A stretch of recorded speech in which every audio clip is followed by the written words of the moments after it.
नमस्ते दोस्तों, मैं ओम प्रकाश सोनी आज आपके लिए बीएससी पार्ट सेकेंड ईयर की मैथमेटिक्स फिजिक्स का थर्ड टॉपिक लाया हूँ।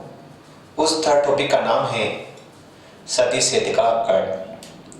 तो हम टॉपिक चालू करने से पहले विद्यार्थियों, यदि आपको मेरी क्लास पसंद आए तो लाइक, शेयर और बेल आइकन जरूर दबाइएगा ताकि आपको मेरा नेक्स्ट वीडियो प्राप्त हो सके और आपको पढ़ने में मदद मिल सके। तो आइए अपना टॉपिक चालू करते हैं। टॉपिक का नाम है, जो हमारा टॉपिक है, टॉपिक का नाम है सदिश क्षेत्र का कर्ण। टॉपिक का नाम है सदिश क्षेत्र का कर्ण। इसको बोलते हैं curl of vector field. Curl of vector field, यहां पर नया शब्द आता है कर्ण। यह कर्ण का तात्पर्य है, कर्ण को यहां रिप्रेजेंट कर रहा है घूर्णन से, रोटेशन से रिप्रेजेंट हो रहा है। कहने का मतलब है कर्ण का अर्थ है, कर्ण का मीन है रोटेशन, घूर्णन से। और हम सदिश क्षेत्र का कर्ण निकाल रहे हैं तो सदिश क्षेत्र में कौन सी राशि आएगी? सदिश राशि आएगी। तो सीधी सी मोटी मोटी बात यह है, सदिश राशियों का हम घूर्णन ज्ञात करेंगे। और इस टॉपिक को हम 3 पार्ट में आपको पढ़ाएंगे। इसका टॉपिक का जो पहला पार्ट होगा वह होगा परिभाषा का। जो पहला पार्ट है वह है परिभाषा का, डेफिनेशन का। और डेफिनेशन के साथ साथ इसका हम मैथमेटिकल फॉर्म भी लिखेंगे, डेफिनेशन एंड गणितीय रूप, मैथमेटिकल रूप।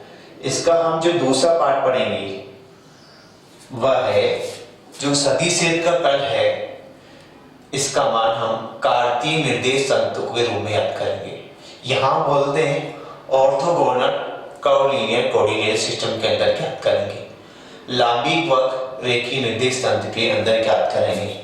यदि इसकी जगह में इलेक्ट्रोमैग्नेटिक होती बुक फर्स्ट ईयर की तो हम कार्टेशियन कोऑर्डिनेट सिस्टम के अंदर ज्ञात करते हैं। लेकिन हमारे पास बीएससी सेकेंड ईयर की मैथमेटिकल बुक है तो हम लांबिक वक्र रेखीय निर्देश तंत्र के रूप में इसका मान करेंगे। ऑर्थोगोनल कर्वीलिनियर कोऑर्डिनेट सिस्टम के अंदर इसका मान ज्ञात करेंगे सदिश क्षेत्र के कर्ण का। ठीक है, तो हम सेकंड पार्ट पढ़ेंगे लांबिक वक्र रेखीय निर्देश तंत्र में।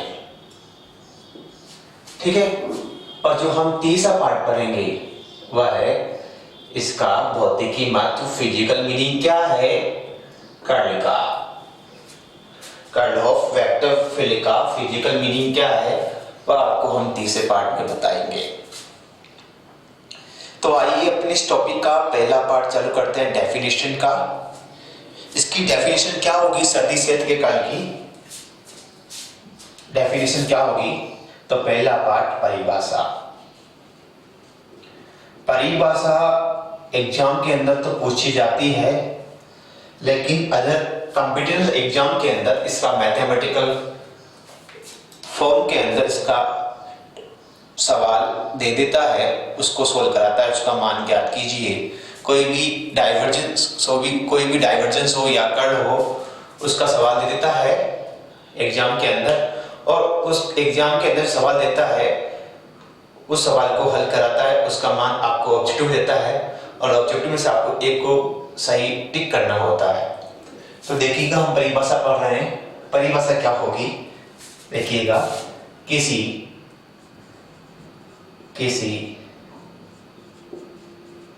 सदिश क्षेत्र के अल्पांश क्षेत्रफल, ध्यान दीजिएगा, किसी सदिश क्षेत्र के अल्पांश क्षेत्रफल की परिसीमा पर किसी सदिश क्षेत्र के अल्पांश क्षेत्रफल की परिसीमा पर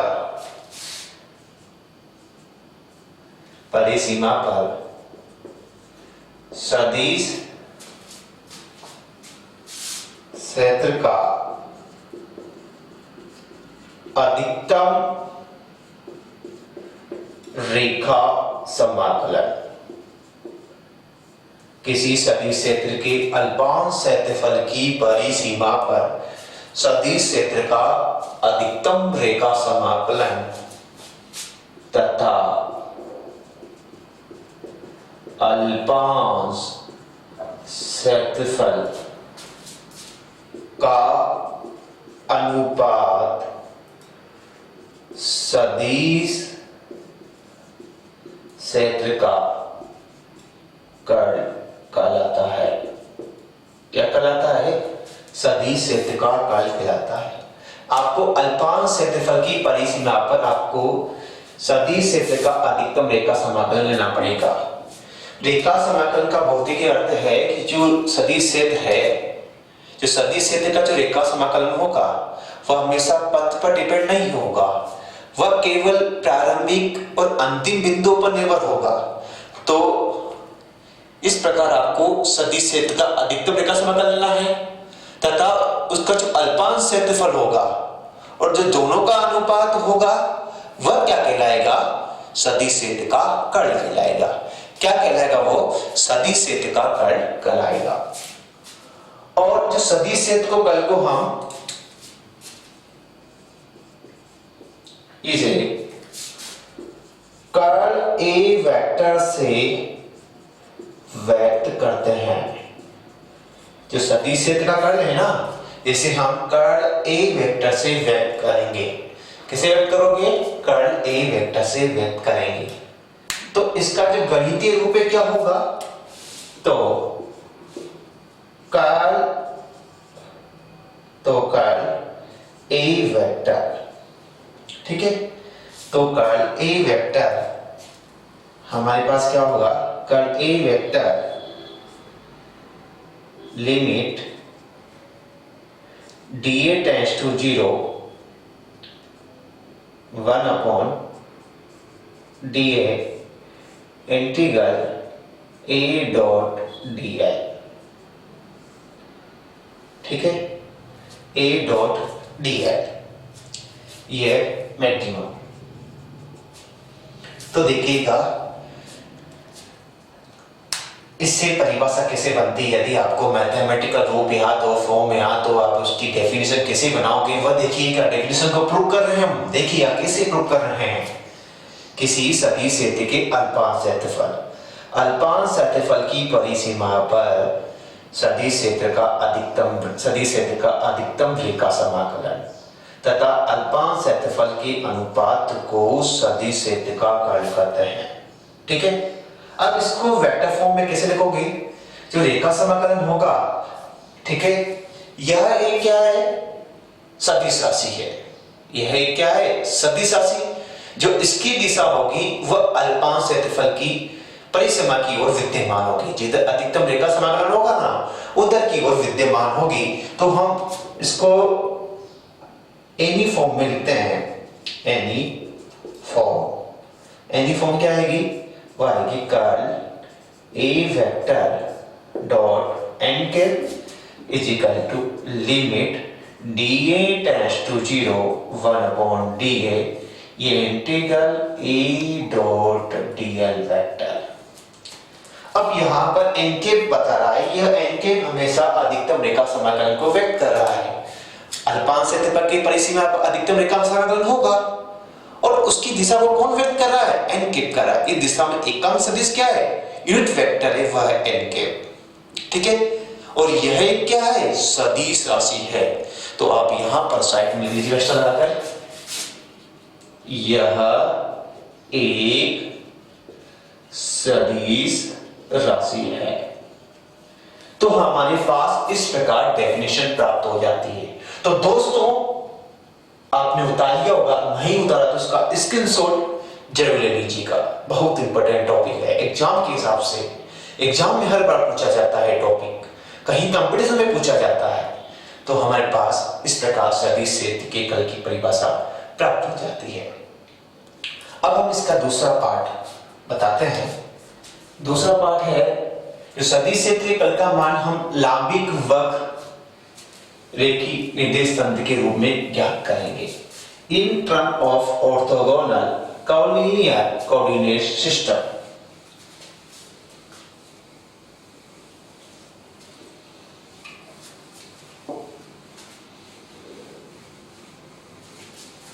तो देखिएगा part B,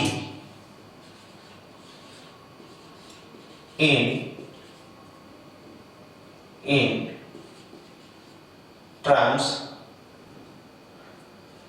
terms of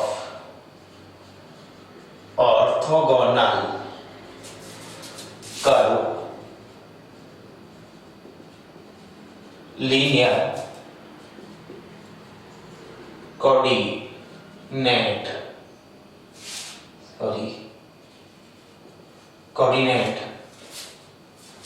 system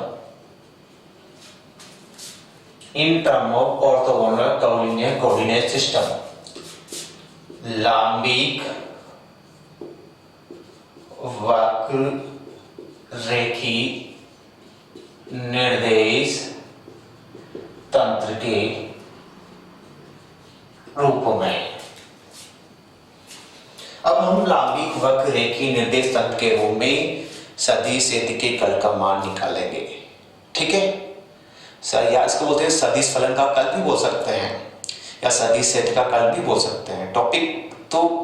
topic को अलग अलग नामों से पूछा जा सकता है, लेकिन इसका जो आंसर होगा वही होगा। जहां करना जाए, यदि सदिश सेठ का कल पूछे या सदिश फलन का कल पूछे तो यही टॉपिक है। ठीक है, हमें इसको लांबिक वक्र रेखी निर्देश तंत्र के रूप में ज्ञात करना है सदिश सेठ के कल का मान।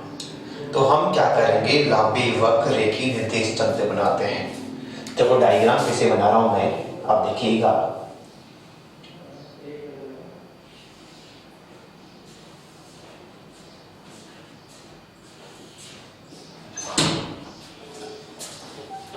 नहीं हो ज्यादा तो चाय की ठंडी ठीक हो जाएगी।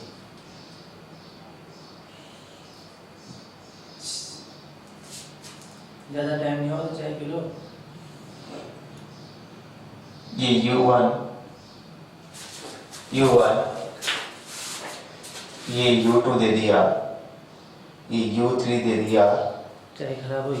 ये U1 कर, ये U2 कर, ये U3 कर। ठीक है, ये कर्व है।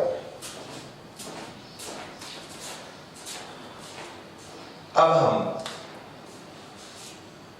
हमने लांबिक वक्र रेखी निर्देश ले लिया। इस लांबिक वक्र निर्देश तंत्र में जो बिंदु O है, इस बिंदु के जो निर्देशांक होंगे वह होंगे U1, U2, U3, U1, U2 और U3। ये लांबिक वक्र रेखी निर्देश तंत्र के रूप में इस बिंदु O के निर्देशांक है। ठीक है, अब हम बिंदु O के चारों ओर एक आयताकार अल्पांश क्षेत्रफल की रचना करते हैं। एक हमने बिंदु P के चारों ओर एक अल्पांश क्षेत्रफल की रचना की। देखिएगा,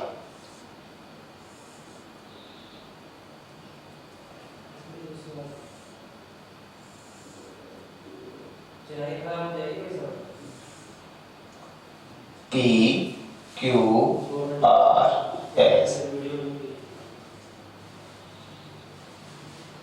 ये एक आयताकार बंद फर्स्ट PQRS की रचना की। ठीक है, जिसकी भुजाएं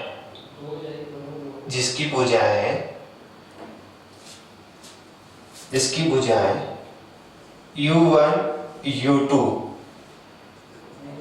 तल में क्रमशः dx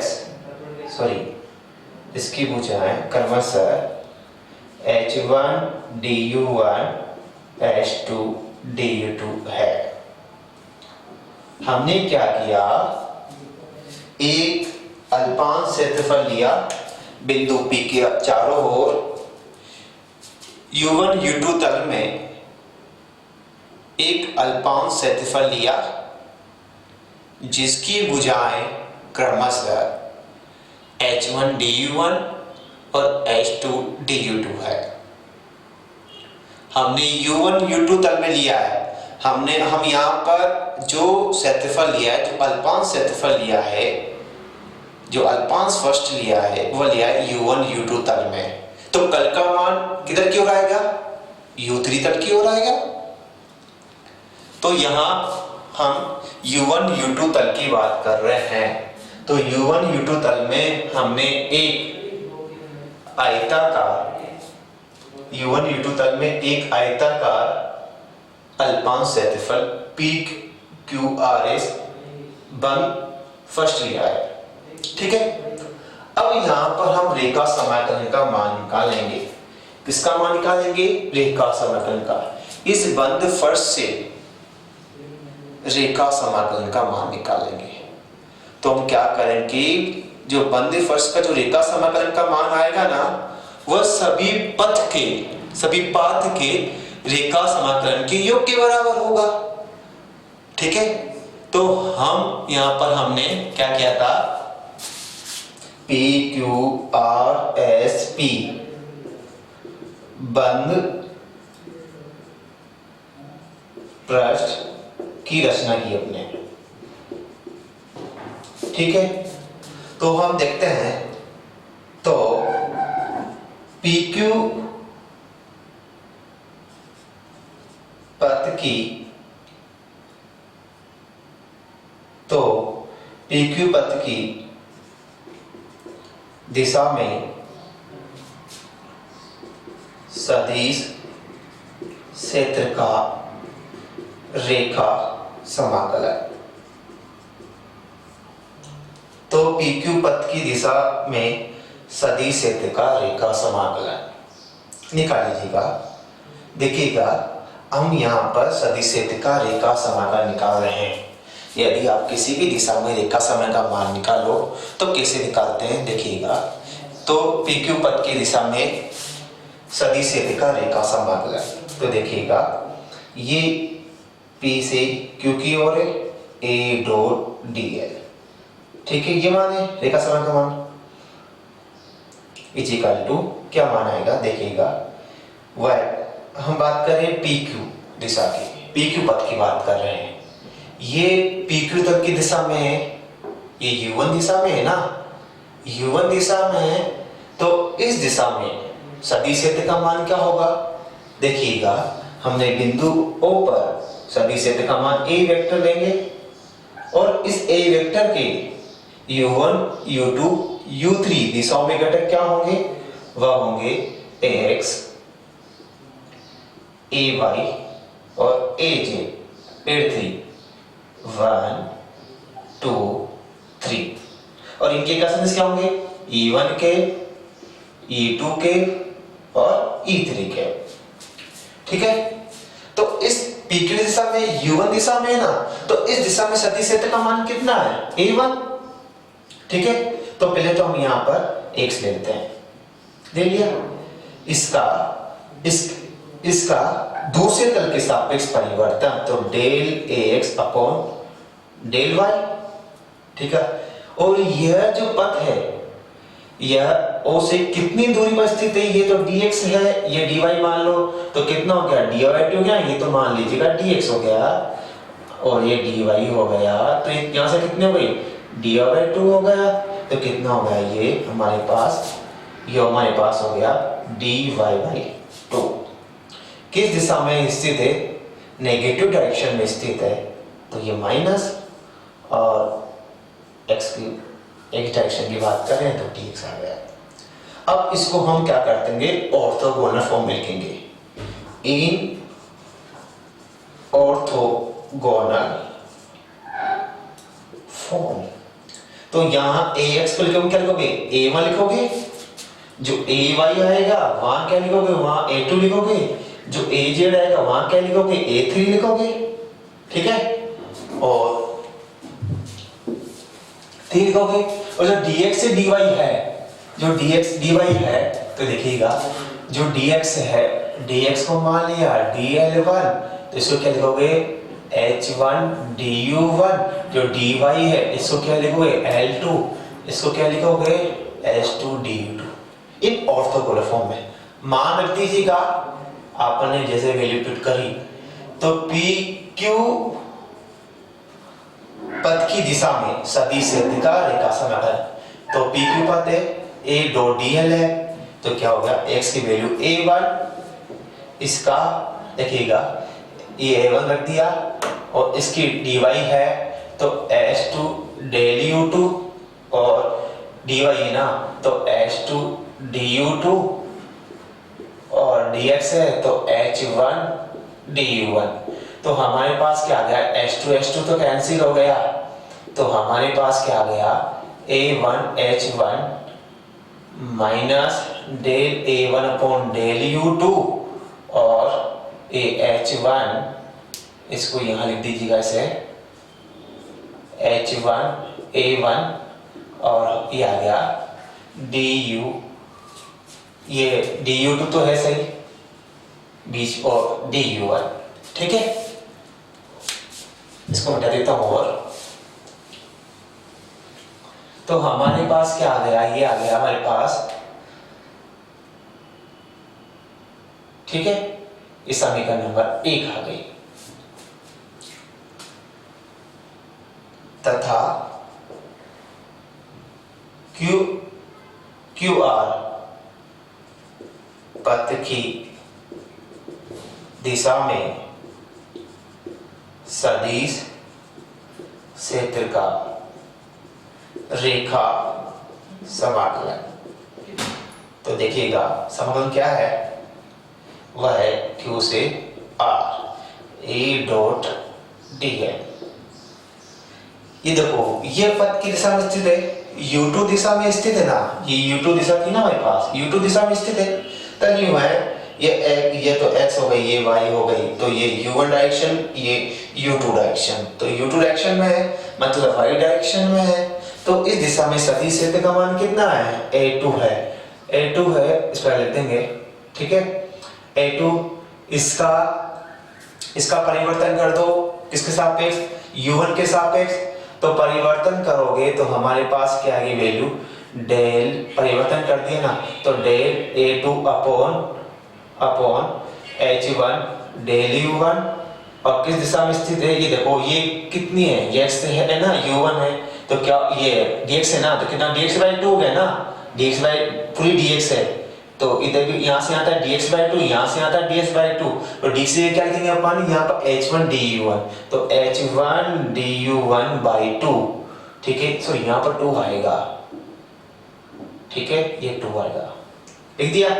और ये किस दिशा में स्थित है, धनात्मक दिशा में, ना प्लस लगा दिया, और बाहर हमारा ये u2 था तो u1 है, तो h1 du1, मतलब बाहर dx बचेगा ना, तो हमने h1 du1 लिख दिया।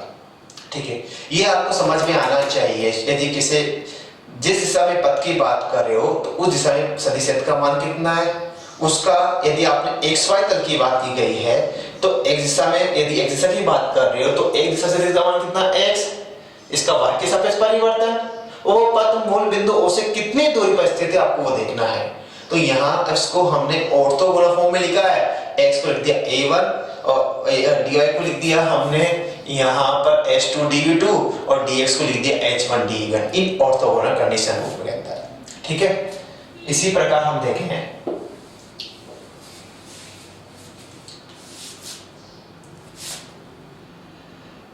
RS पथ की दिशा में सदिश क्षेत्र का रेखा समाकलन। तो सदिश क्षेत्र का रेखा समाकलन क्या है, देखिएगा वह है R और S A dot dl vector.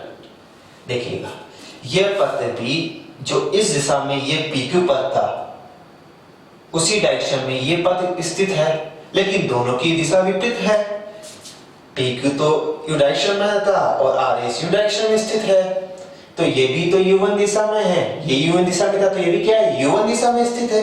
तो देखो ये मान्यता कुछ नहीं करना है, ये A1 H1 ये प्लस डे, इसको चेंज कर दीजिएगा।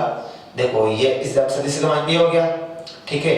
इसका इसके सापेक्ष परिवर्तन कर दो, तो ये जो आया था यहाँ जहाँ प्लस जहाँ माइनस था वहाँ प्लस कर देंगे और जहाँ प्लस था वहाँ माइनस कर देंगे, तो हमारे पास ये आ गया A1 H1 du2 by 2 और du1,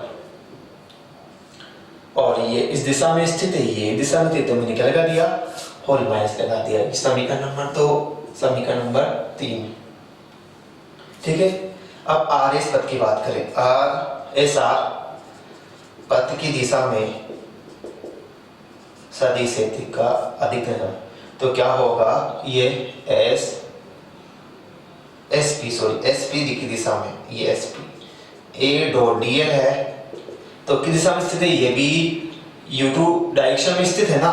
तो देखिएगा ये वाला था, ये भी U2 डायरेक्शन में स्थित था, लेकिन इसकी दिशा U है, इसकी दिशा U है, जहां प्लस है वहां माइनस कर देंगे और जहां माइनस है वहां प्लस कर देंगे। तो देखिएगा ये हमारे पास A2 प्लस जहां प्लस है वहां माइनस H1 del U1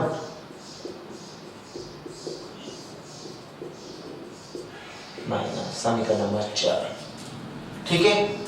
ये हमारे पास आ गए, तो इसको मिटा देता हूं। तो बंद पृष्ठ PQRSP के अनुदिश सदिश क्षेत्र का रेखा समाकलन, तो PQRSP ये बंद पृष्ठ E डॉट dl, इस बंद पृष्ठ PQR के सदिश क्षेत्र का रेखा समाकलन सभी दिशाओं की रेखा समाकलन के योग के बराबर होगा। सभी दिशाओं के रेखा समाकलन की योग के बराबर होगा ना। जो बंद पृष्ठ के रेखा समाकलन का मान निकालना चाहते हो, तो सभी दिशाओं की रेखा समाकलन के क्या होगा, योग के बराबर होगा। इस समीकरण आ गई 5। समीकरण 5 में समीकरण 1, 2, 3, 4 से मान रख देंगे। समीकरण 1, 2, 3, 4 से समीकरण 5 में मान रखने पर रख दीजिएगा। मान रख रहे हैं अपन, मान रख दीजिएगा। मान जैसा रखोगे, देखिएगा मान रख रहे हैं, इस मान को मैं पीछे देता हूं ताकि हमें समीकरण रखने में आसान रहे।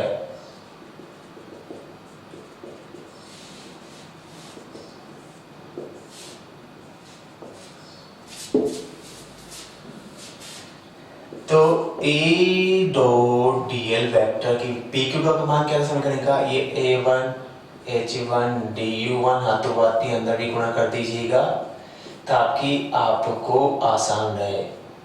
du1 du2 by 2, ठीक है। ये इसका मान आ गया, प्लस इसका मान क्या था, इसका मान ये था, ये A2 प्लस ये A2 H1 du1 H1 du1, ठीक है। आगे बात समझ में, तो हमारे पास क्या गया है, ये प्लस डेल A2 H1 से तो कट गया ना, ये बचा हमारे पास डेल U1 और फिर हमारे पास क्या बचा यहाँ पर, H1 तो बाहर चला गया ना, कट गया। तो हमारे पास यहाँ पर y दिशा की बात कर रहे हैं ना, सॉरी यहाँ H2 du2 आएगा, ठीक है। तो वाई दिशा की बात कर रहे हैं ना, यहाँ H two D U two आएगा, तो हमारे पास यहाँ पर गया H two D U two, और यहाँ पर आ गया हमारे पास एक कर गया एच टू आ गया, ठीक है, और हमारे पास आ गया यहाँ पर बचा D U one D U two by two, ठीक है, ये आ गया। ये किस दिशा में स्थित है? एक दिशा में, तो एक दिशा में आ रहा है, यहाँ पर एच वन डी वन भी लिखिएगा, sorry H one D U one, ठीक है। तो एच वन डी वन लिख दिया अपन ने, यहाँ देखिएगा माइनस माइनस, यहाँ आ गया हमारे पास ए one H one, A one H one, A one H one, और यहाँ पर आ गया ये हमारे पास आ ही गया था, एच वन तो दे गया था ना अपन ने, कट गया था, एच वन दबा नहीं आगे से गया था, ठीक है। ये A one H one D U one plus del A one H one del U two, और डी यू वन ये दिख नहीं रहा आपको, यहाँ लिख देता हूँ मैं,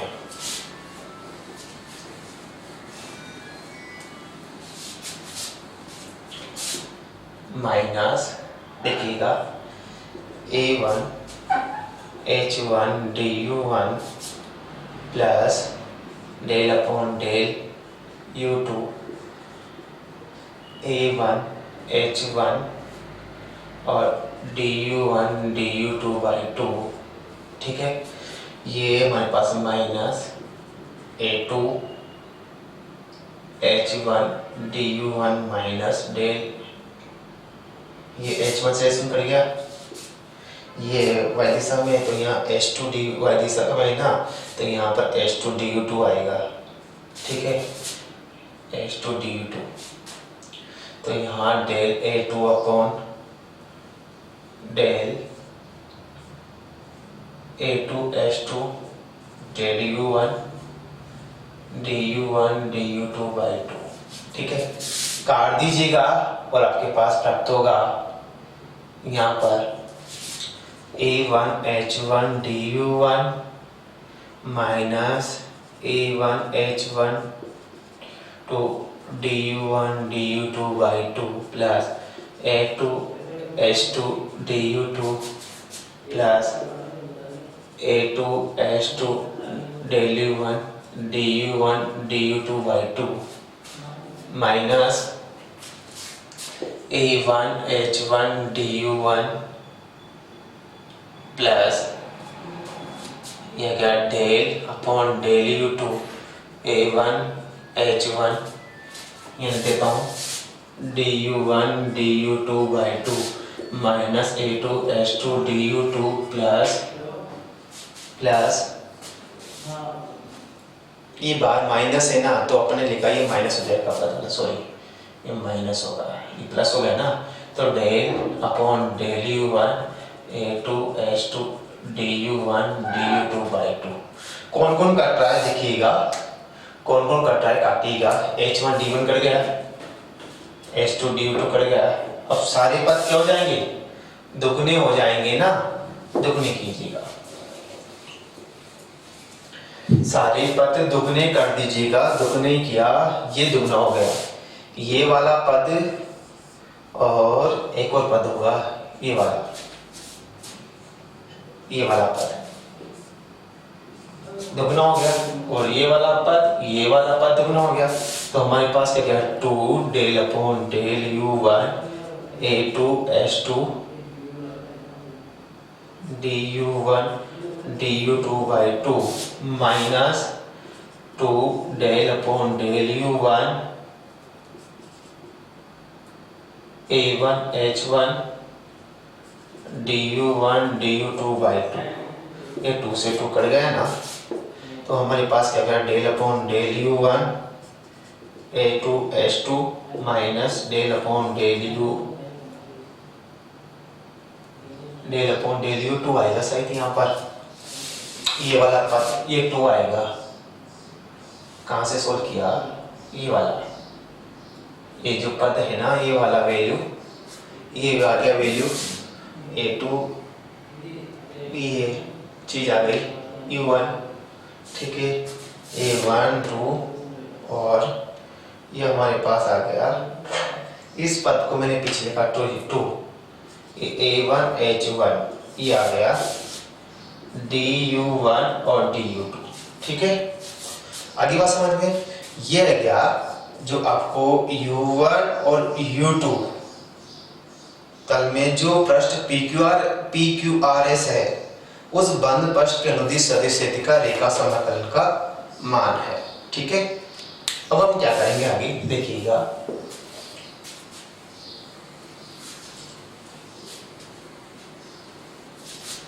हम ये कर रहे हैं, चूंकि अल्पांश क्षेत्रफल DA होता है लंबाई इंटू चौड़ाई, लंबाई डी वही dx इंटू dy, मैंने ऑर्थोगोनल लिख दीजिएगा। तो h1 d1 into h2 du2, तो हमारे पास क्या क्या h1 h2 du1 du2 dA आ गया। तो du1 और du2 की वैल्यू क्या होगी dA h1 h2। समीकरण नंबर 6 दे दीजिएगा ये 7। तो आपके पास समीकरण 6 है, उसके अंदर समीकरण 7 से क्या रख दो, मान रख दो ना, इसको उल्टा देते हैं।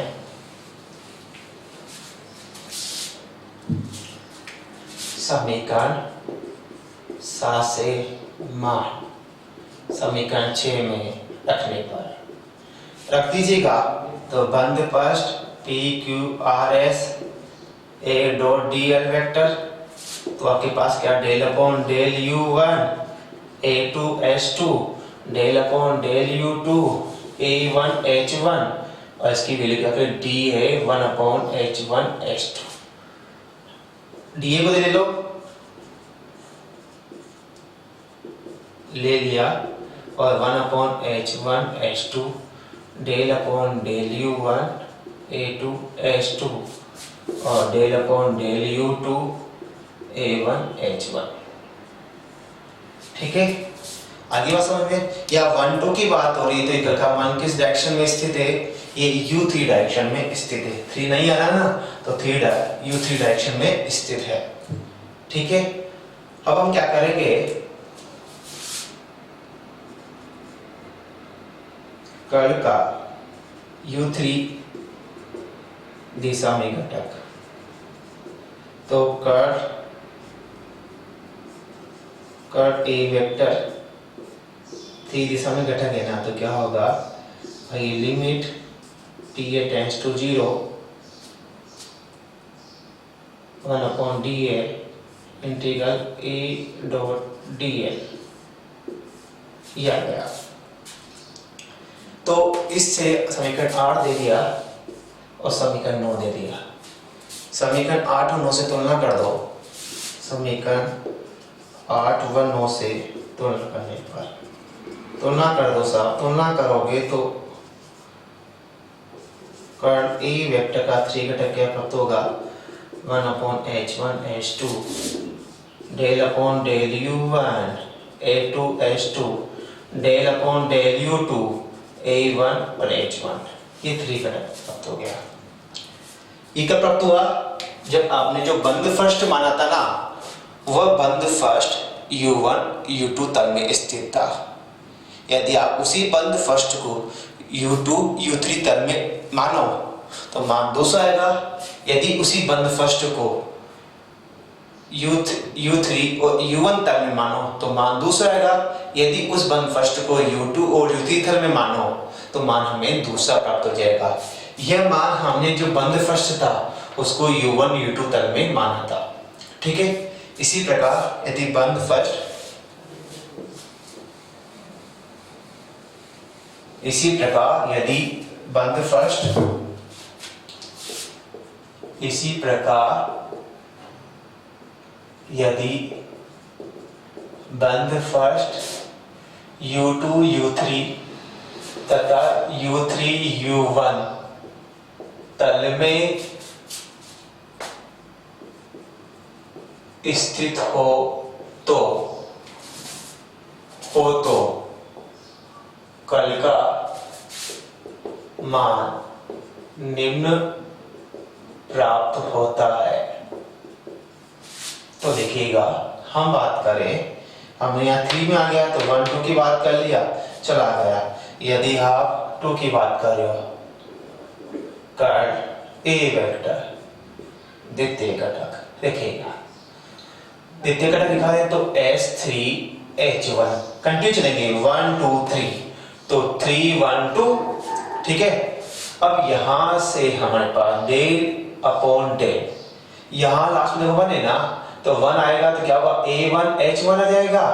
फिर इंटीग्रल कल का मान 2 में निकालें ना, मतलब U2 तल में निकाल दें कल का मान, तो 3 1 में आएगा ना, तो 3 के सापेक्ष होगा, तो हमारे पास होगा U3, ठीक है, minus del upon del U1, तो A3S3, यह आ गया कर्ल ए वेक्टर U2 तल में, तथा कर्ल ए वेक्टर निकालो U1 तल में। कर्ल ए वेक्टर मान U1 तल में निकालो तो क्या आएगा, H2S3। तो देखिएगा 1 में निकाले ना, तो 3 है, तो del upon del U2 A3S3 minus del upon del U2 और 3 A2H2, ये आ गया समीकरण। कितनी आ गई, ये समीकरण आ गए हमारे पास 10, ये 11, ये 12।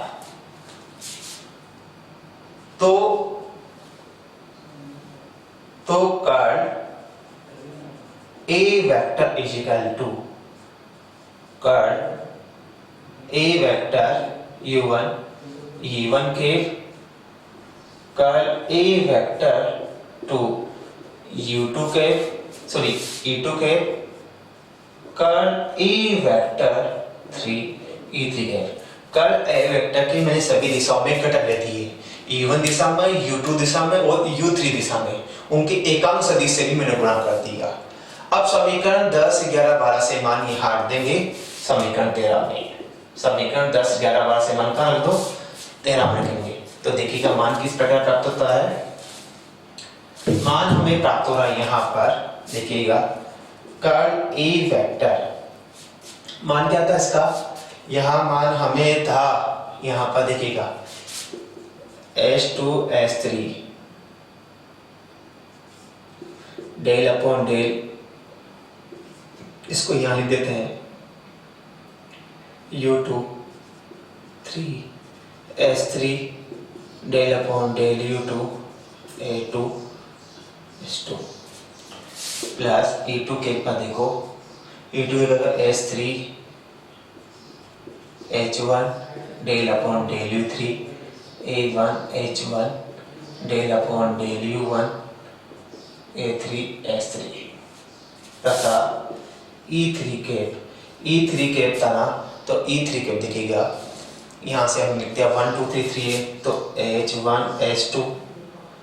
H1H2, तो देखिएगा यहाँ del upon del U1 A2H2 minus del upon del U2 A1H1, ठीक है। अब इसको इस प्रकार लिख सकते हैं, curl A vector is equal to, vector coordination के अंदर इसको H1 H2 से गुणा कर देंगे, तो 1 अपॉन H1 H2 H3 सारणिक रूप में, इसको सारणिक फॉर्म में लिख देंगे। देखिए सारणिक फॉर्म में किस प्रकार आता है, इसको मैट्रिक्स रूप में लिखिएगा, तो कर्ल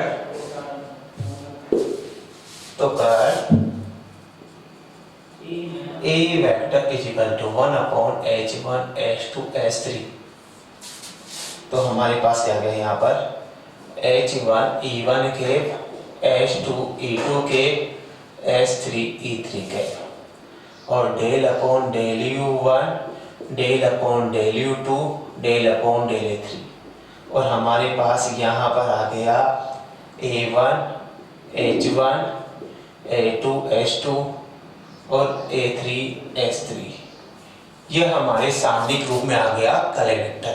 और कर्ल ए वेक्टर को हम डेल क्रॉस ए वेक्टर से प्राप्त कर सकते हैं। कर्ल ए वेक्टर को हम डेल क्रॉस ए वेक्टर से भी लिख सकते हैं। तो हम लिखते हैं del cross A vector equal to ये 1/h1 h2 h3 और h1 e1 के h2 e2 के h3 e3 के, तो del upon del u1 del upon del u2 del upon 3 a1 h1 a2 h2 और a3 h3। ये हमारे पास लांबिक वक्र रेखीय निर्देश तंत्र के रूप में सदिश सेति के कल का मान प्राप्त हो गया, या सदिश फलन का कल हमें प्राप्त हो गया किसके अंदर, लंबिक वक्र रेखीय निर्देशांकों के रूप में। अब तीसरा पार्ट है इसका भौतिकी महत्व। भौतिकी महत्व